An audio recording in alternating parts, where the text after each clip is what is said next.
پڑھ کے ضرور کر دیں. ہاں وہ کر دیتے ہیں پن لگاؤ چلو.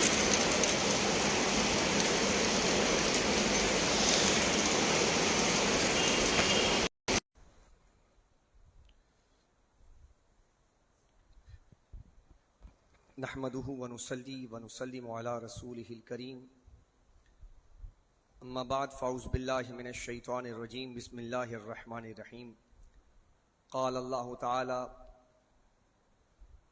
كما ورد في سورة النساء يوصيكم الله في أولادكم للذكر مثل حظ الأنثيين فإن كن نساء فوق اثنتين فلهن ثلثا ما ترك وإن كانت واحدة فلها النصف ولأبويه لكل واحد منهما السدس مما ترك إن كان له ولد فإن لم يكن له ولد وورثه أبواه فلأمه الثلث فإن كان له إخوة فلأمه السدس من بعد وصية يوصي بها أو دين.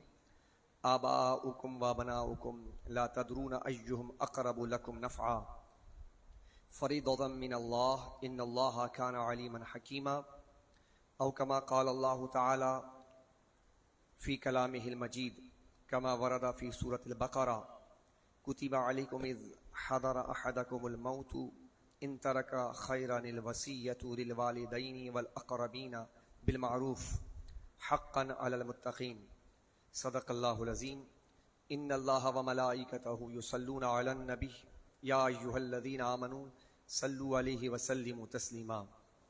اللهم صل على سيدنا ومولانا محمد صاحب وجه الانور والجبین الازہر صلاۃ و سلام علیک یا رسول اللہ. اللہ رب العزت کی حمد و ثنا نبی پاک صاحب الاولاق صلی اللہ علیہ وسلم کے دربار گوہربار میں عقیدتوں کا محبتوں کا نذرانہ بسد احترام عرض کرنے کے بعد معزز حاضرین سامعین السلام علیکم ورحمۃ اللہ تعالی وبرکاتہ. گزشتہ جمعۃ المبارک میں وراثت کے اہم ترین مسائل پر ہم بات کر رہے تھے. اسلام ایک ایسا صالح اور ایک اتنا اعتدال والا معاشرہ تشکیل دینا چاہتا ہے جہاں حقوق اور فرائض توازن کے ساتھ اللہ کے بندوں میں تقسیم کر دیے جائیں. یہی وجہ ہے کہ اسلام قرآن کریم فرقان حمید کے ذریعے اللہ تبارک و تعالی نے فرائض کے حوالے سے جو احکامات صادر فرمائے ہیں وہ ہمارے لیے قابل غور ہے. ہمارے یہاں حقوق اور فرائض کی جو جنگ ہے اس کا حل قرآن کریم نے یہ پیش کیا کہ فرائض اگر ادا کیے جائیں تو حقوق والے اہل حقوق اپنے حق کا دعویٰ نہیں کریں گے. یعنی ہر فرض کہیں نہ کہیں کسی کا حق ہوتا ہے، تو اگر فرض ادا کر لیا جائے تو دوسرے کا حق ادا ہو رہا ہوتا ہے. یہی وجہ ہے کہ قرآن کریم فرقان حمید میں آپ دیکھیں کہ فرض کی تکمیل کے لیے، فرائض کی تکمیل کے لیے زیادہ زور دیا گیا ہے. تو حق کی جنگ خود ختم ہو جائے گی. تو حق کی جنگ شروع اس وقت ہوتی ہے جب فرض، یعنی جب بھی حق کی بات کی جاتی ہے تو کہیں نہ کہیں کوئی فرض ادا کرنے والا کوتاہی کر رہا ہوتا ہے، اور اس کوتاہی کی وجہ سے پھر وہ حق ادا نہیں ہوتا.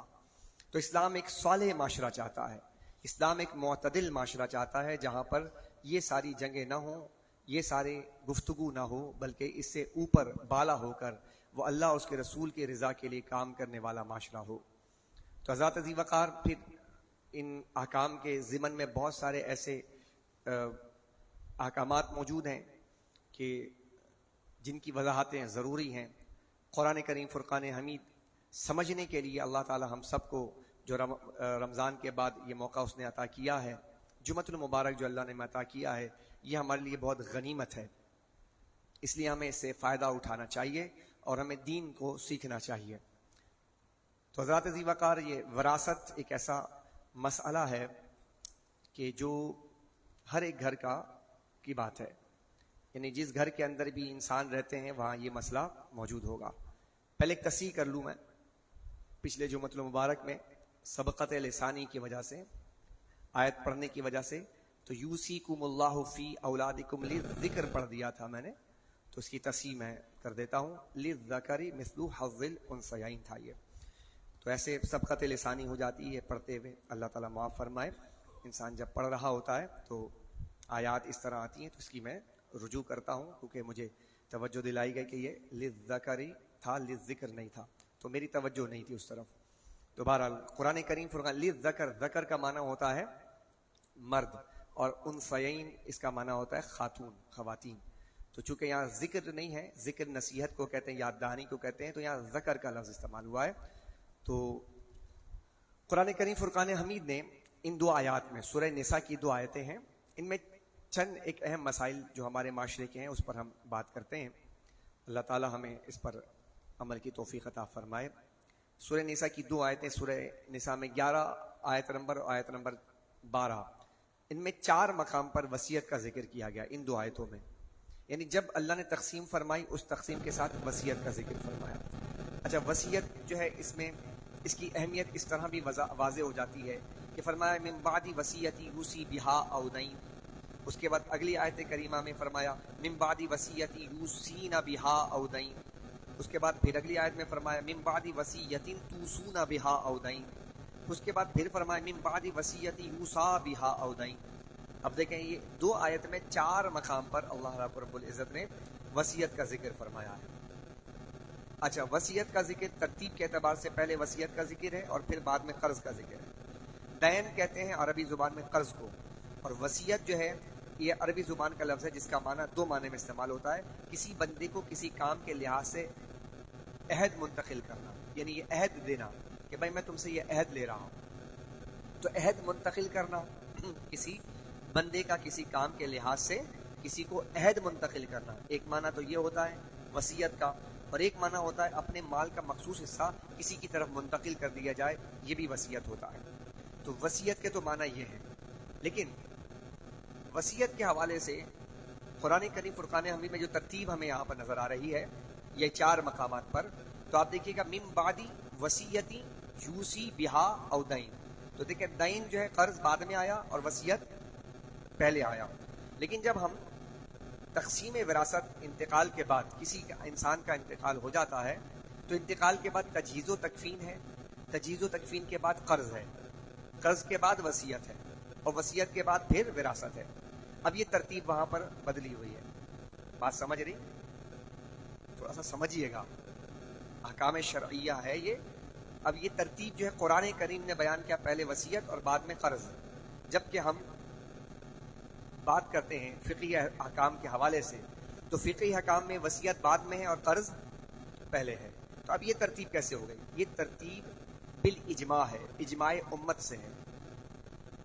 یہاں قرآن کریم فرقان حمید میں ترتیب کے اعتبار سے وصیت پہلے اس لیے ہے کہ وصیت کی اہمیت کو اجاگر کیا جائے کہ وصیت کتنی اہم ترین چیز ہے کہ جس کو اللہ رب العزت نے یہاں پر بطور خاص بیان فرمایا ہے، اور بطور خاص قرض پر اسے فوقیت دی گئی ہے یہاں پر. لیکن جب ہم وراثت کے احکام جب بیان کرتے ہیں تو احکام وراثت کے اندر یہ معاملہ اس کے برعکس ہوتا ہے. دین پہلے ہوتا ہے، یعنی قرض پہلے ہوتا ہے اور وصیت بعد میں. بات سمجھ رہے؟ یہ مسئلہ اس لیے ہے کہ اگر کوئی آدمی مقروض انتقال کرتا ہے، مقروض انتقال کرتا ہے، اور مقروض انتقال کرنے میں اب اس کے پیچھے وراثت چھوٹی ہے، یہ مسئلہ یہاں پر آئے گا سمجھ میں. تو جب وراثت اس نے چھوڑی ہے، مثال کے طور پہ 50,000 روپے کا مقروض ہے اور چھوڑی اس نے 50,000 روپے، مرنے کے بعد 50,000 روپے اس کی وراثت. مسئلہ سمجھانے کے لیے عرض کر رہا ہوں. اور مقروض ہے وہ 50,000 کا. اب انتقال کے بعد تجہیز و تکفین ہوئی اور قرض دینے کے بعد تو کچھ بچا ہی نہیں کہ وصیت پر عمل کیا جائے یا وراثت دی جائے. تو یاد رکھیے گا، قرض دینے کے بعد اگر کچھ بھی نہیں بچے گا تو وصیت پر بھی عمل نہیں ہوگا اور وارثوں کو بھی کچھ نہیں ملے گا. یہ مسئلہ سمجھ لیں، ٹھیک ہے؟ تو یہ احکام کو سمجھنے کی ضرورت ہے یہاں پر کہ یہ احکام یہاں ہمیں نظر آئیں گے. اب کیا ہوگا؟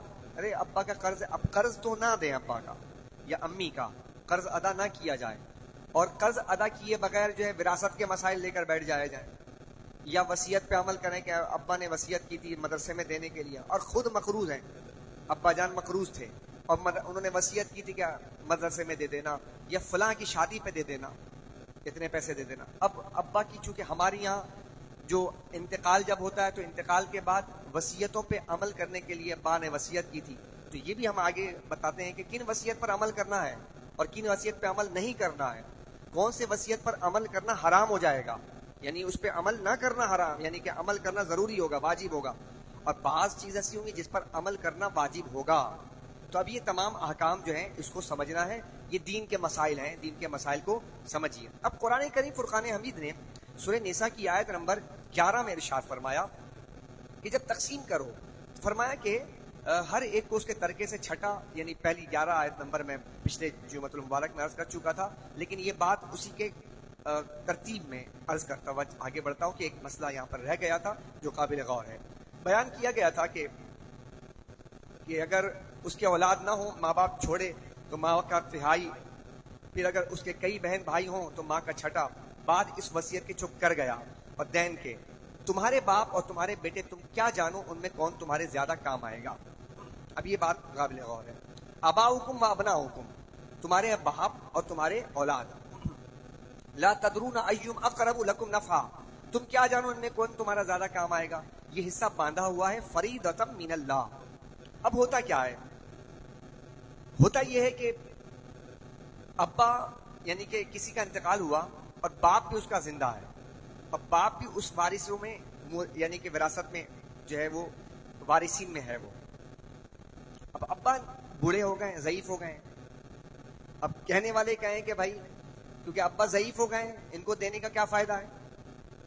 یہ بات وہاں پر آتی ہے کہ جب ہم اپنے طور پہ فیصلے کرتے ہیں، کہتے ہیں بھائی دیکھو ٹھیک ہے یہ آپس میں ہم تقسیم کر لیتے ہیں، باپ کو دینے کی کیا ضرورت ہے، ابا کو کیا ضرورت ہے، بڑھاپا آ گیا ہے. تو قرآن کہتا ہے کہ نہیں، تمہیں کیا خبر ہے اور تم کیا جانو. فریضۃ من اللہ، یہ اللہ کا فرض کیا ہوا ہے، بس اس ترتیب سے تمہیں فرض کو ادا کرنا پڑے گا، تقسیم کرنا پڑے گا.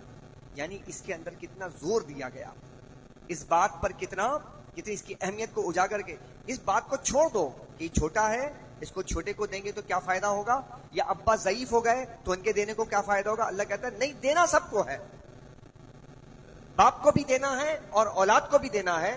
لہذا فریضۃ من اللہ، یہ اللہ کا فرض کیا ہوا ہے. اندازہ لگائیے آپ، یہ بات سمجھ رہے ہیں آپ بات کو. قرآن کریم نے جس انداز سے اس مقام پہ قرآن کریم نے بیان کیا، اس بات کو سمجھنا ہے. اب ہمارے یہاں کیا ہے، رواج کے مطابق اگر ہم جو تقسیم کریں گے تو یہ تو باتیں کنسیڈر ہی نہیں ہوگی.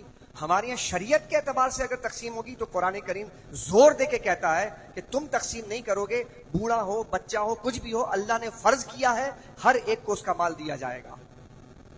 چہ جائے کہ بہنوں کو حصہ نہ دیا جائے، چہ جائے کہ بیٹیوں کو حصہ نہ دیا جائے، تو بہت بڑا وبال ہے. کتنے دن تک کھائے گا بھائی. اچھا اب مسئلہ یہاں پر ایک یہ بھی آتا ہے کہ ہمارے یہاں کہ وراثت کے مسائل میں سے والد صاحب، یہ ہماری ایک غلطی ہو جاتی ہے. کاروبار ہے ابا کا، مکان ہے ابا کا، والد صاحب جو ہیں وہ مکان خرید لیتے ہیں، اور جو بڑی اولاد ہوتی ہے، بات سمجھ رہے ہیں، بڑی اولاد ہوتی ہے تو بڑی اولاد بالعموم اپنے باپ کے ساتھ معاونت کرتی ہے. چھوٹے بھائی بہن جو ہوتے ہیں وہ چھوٹے ہوتے ہیں چونکہ اب ان کی تعلیم و تربیت جاری رہتی ہے. اب بڑے بھائی وہ اس مکان میں اپنا حصہ ملا لیتے ہیں. باپ نے زمین خریدی اور گراؤنڈ فلور تھا، اس گراؤنڈ فلور کے اوپر بڑے بھائی نے 2 فلور اور ڈال دیے.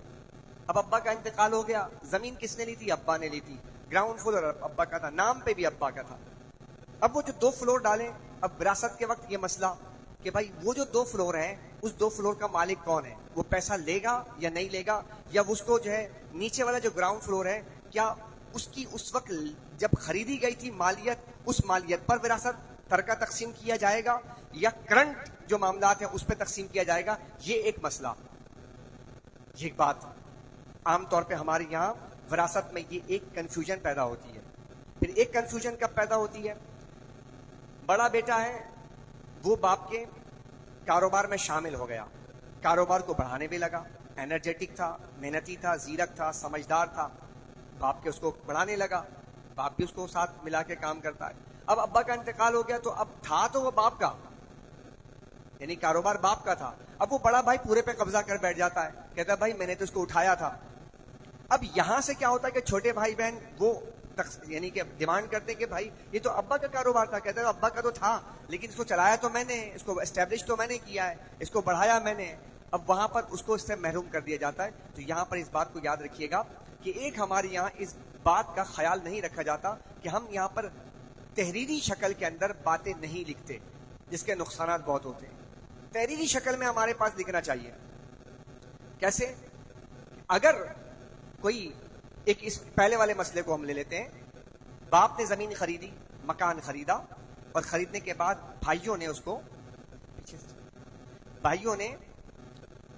بڑے بھائی نے اس کے اوپر فلور کو بنایا. اب پہلی بات, کیا کوئی ایسی بات کی گئی تھی تحریری شکل میں کہ اوپر والا جو میں بناؤں گا, ایگریمنٹ تھا ابا سے کہ ابا جان یہ جو میں اوپر بناؤں گا یہ میرا ہوگا, اور بعد جب تقسیم کیا جائے گا نا تو اس کے جو ہے پیسے علیحدہ کیے جائیں گے, نیچے والے کا علیحدہ ہوگا, اوپر والے. تو یہ بات ہو گئی کلیئر.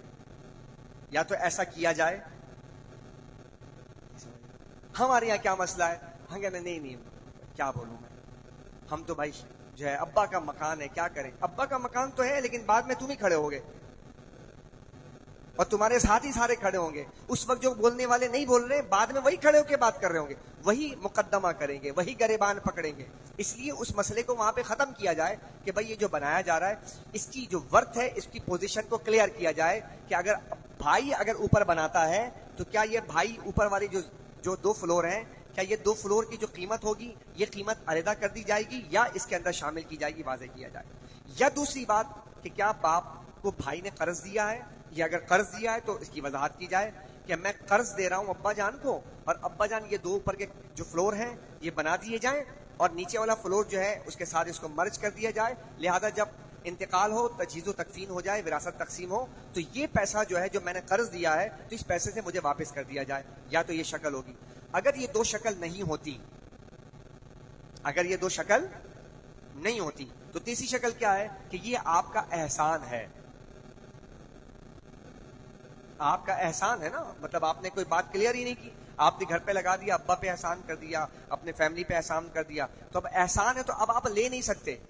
اب نیچے والے جو ہیں جو وارثین, وہ وارثین یہ کہہ سکتے ہیں کہ ٹھیک ہے آپ اوپر والے دونوں فلور اٹھائیے, توڑ کے لے جائیے, نیچے والے زمین کا کر دیں سودا, تو اس کو توڑنا پڑے گا, اس کی ورث تو ختم ہو گئی. وہ اس بات کا حق رکھتے ہیں چونکہ اس بات کی وضاحت کی نہیں گئی تھی. ورنہ پھر کہا کہ ٹھیک ہے میں نے کیا تھا, اس سارے کے سارے کو بیچا جائے اور سب میں تقسیم کر دیا جائے, یہ میری طرف سے احسان ہے, تو یہ تو بہت اچھی بات ہو جائے گی. تو یہ مسئلہ وراثت کا یہ ایک اہم ہے. تو ہمیں چاہیے اس مسئلے کے حل کے لیے, سلوشن کے لیے, جب بھی ہمارے گھروں کے اندر اس طرح کے معاملات ہوں, خواہ وہ گھر کے تعمیرات کا مسئلہ ہو, تو اس کی وضاحت کی جائے سب کے سامنے بیٹھ کر کہ یہ پیسہ جو ملایا جا رہا ہے اس کی حیثیت کیا ہے, تاکہ آپ کے مرنے کے بعد پیچھے اولاد لڑے نہ. دوسری بات, اگر کاروبار میں آپ نے اپنے کسی بیٹے کو ملایا ہے, چھوٹے بیٹے کو یا بڑے بیٹے کو, تو اس کی بھی پوزیشن کلیئر کی جائے کہ یہ میرے پاس کاروبار میں کام کرتا ہے, یا یہ جو کام کر رہا ہے تو یہ اس کو میں بطور جو ہے ایک اپنے ساتھ پارٹنرشپ کر رہا ہوں, یا پھر یہ میرا بیٹا ہے اور جتنا آئے گا ایک ہی جگہ پیسہ آئے گا, اس سب کا مالک میں ہوں. اس کی وضاحت ہونی چاہیے تاکہ مرنے کے بعد پھر یہ نہ ہو کہ جناب ابا کا کاروبار تھا, تم کیسے قابض ہو کر بیٹھ گئے. اس کی وضاحت ہونی چاہیے اور اس کے اوپر گواہ ہونے چاہیے. شریعت اسلامیہ کے اندر اس بات کا بڑا خیال, تحریری باتوں کو سیکنڈری پوزیشن دی جاتی ہے, پرائمری پوزیشن جو ہے وہ گواہان کی ہے. تحریر تو جناب فیک بھی ہو سکتی ہے, غلط بھی ہو سکتی ہے, کوئی بھی بنا لے. آج جائیے, جا کر بیٹھیے, جا کر آپ کورٹ میں کے باہر بیٹھے ہوئے لوگ ہیں, آپ کچھ جو بنانا ہے بنا لیجیے, آپ بنا کے سائن بھی آپ الٹے سیدھے کروا لیجیے. تو سمجھنے کی ضرورت ہے کہ تحریری شکل سے زیادہ اہمیت قرآن کریم اور احادیث طیبہ میں گواہان کی ہے کہ 2 گواہ. ویسے گواہ بھی جو ہے ہو سکتے ہیں کہ وہ غلط بیانی کر رہے ہوں, لیکن اس کے اندر پھر بھی ایک رہتی ہے کہ بات جو شریعت نے مقرر کیا اس کو گواہان کی شکل میں. اسی طرح دیکھیں آپ, رؤیت ہلال کا مسئلہ آتا ہے تو گواہی موجود ہوتی ہے, تحریری شکل میں نہیں کہتے گواہ موجود ہو, گواہ کو بلایا جائے. شادی ہوتی ہے تو شادی میں کیا کرتے ہیں, گواہ ہوتے ہیں, موجود ہوتے ہیں گواہ, سائن کرتے ہیں تو تحریری شکل بعد میں ہوتی ہے, لیکن وہ گواہی دیتے ہیں. تو اسلام نے ان تمام چیزوں کے اندر جو ہے گواہی کو سامنے رکھا. زنا کا حکم لگایا گیا کسی کے اوپر تو کہا گواہ بتاؤ کون گواہ تھا. یہ نہیں کہ تحریر کر کے میسج کر دیا فلاں نے زنا کیا تھا معاذ اللہ اور اس کو سزا دی جائے, اس پر شریعت کا حکم نہیں آئے گا نا. کہا کہ 4 گواہ پیش کیے جائیں, وہاں پہ 2 بھی نہیں, وہاں 4 گواہ پیش کیے جائیں اور چاروں مرد بیان کیا گیا. تو تمام چیزیں شریعت نے جو کی ہیں اس کا مقصد کیا ہے کہ ہمارے